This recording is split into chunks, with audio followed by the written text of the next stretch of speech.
What's going on YouTube, people that watch this here channel? Soul Soldier coming at you from Robinson County, North Carolina, on what has turned out to be a fairly warm, somewhat muggy, but breezy day.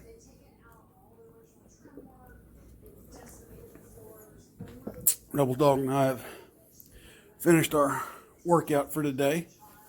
Today we took the walk up to almost 3 miles. Came in, did the ab workout, and now it's just cooling down, drinking some H2O. Got to rehydrate. Which brings me to the subject of today's video, and I put one out last year about this time. Actually, I put it out a little earlier this time last year, but anyway, the weather has finally started to warm up. Summer has decided that it's going to finally lay claim. So that being said, you need to watch yourselves if you're outside exerting yourself, especially in this kind of heat. Don't underestimate the humidity. And I'm sure I'm preaching to the choir, but I want to put this out there.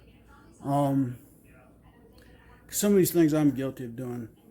One, curtail the amount of soft drinks you consume during the day if you're outside. Just stick to water. Some people tell you Powerade, Gatorade, and that's fine, but you still need to have a consumption of just plain old water, okay? If you think that you've gotten dehydrated, Pedialyte.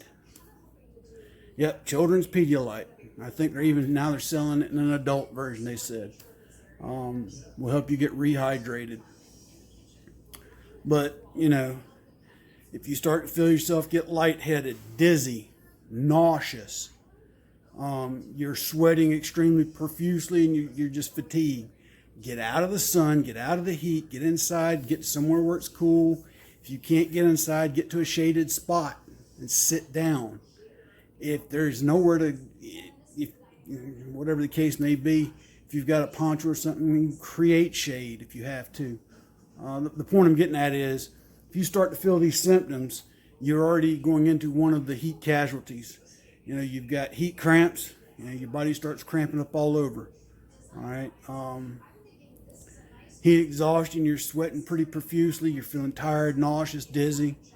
And then, God forbid, the worst of them all, heat stroke. Heat stroke, you're about to have one if you stop sweating. Now, let me reiterate that.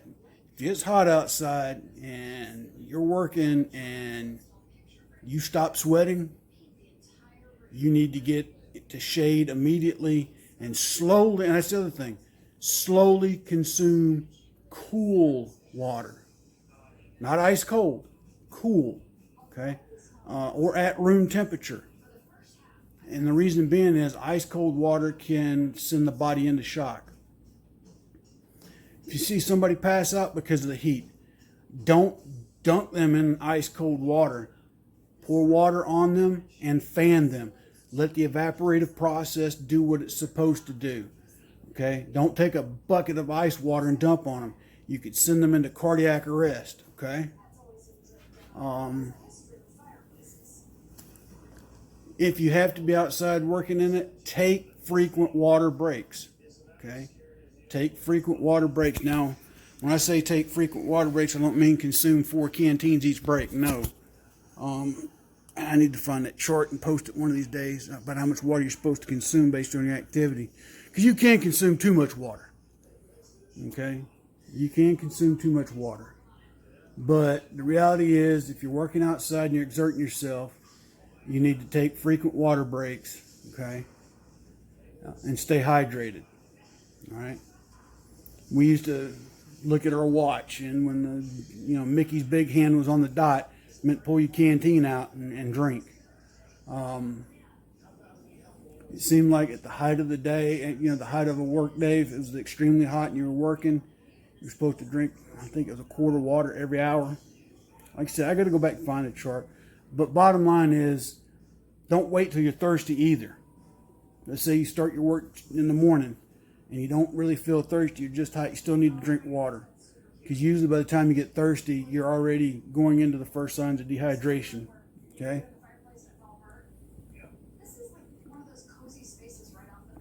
So keep that in mind while you're out and about. Another thing, if you're prone to sunburn, wear sunscreen. That can only aggravate other things. Okay. Wear sunglasses of some kind to protect your eyes. You know, wear a floppy type hat, something with a wide brim, keep the sun out of your eyes and off the head and off the back of your neck. Okay.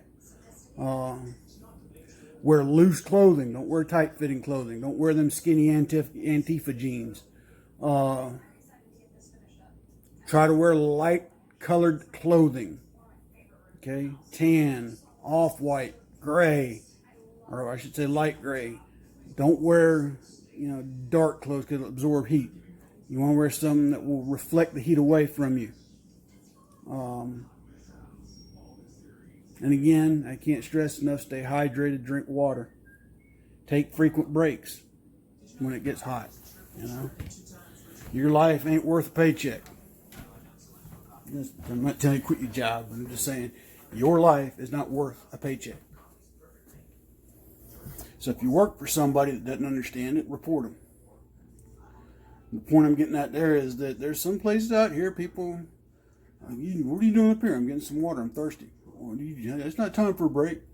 Well, it's hot. So bottom line is your health is more important than the paycheck. If you can't work because you're sick or you're out because of heat injury, you can lose that paycheck anyway. I'm just saying, just take care of your body so it can take care of you. All right. If you got to exercise, which everybody ought to be doing some kind of exercise, but try to get out earlier in the morning when it's cooler, or later in the evening, preferably earlier in the morning, as the temperatures hadn't quite warmed up. Now, I got off to a late start today, ain't gonna lie, I didn't sleep well last night, so me and old Rebel Dog, we didn't get out the door about 9:20 this morning to start our circuit, but it's all right. I had plenty of H2O to keep us going, and we got our 3 miles in and got back in here and did our ab and crunch workout. So other than that, folks, stay safe, stay vigilant, stay armed. Okay, anyhow, anyway, Kyle. Y'all take care. God bless. Old Soldier out.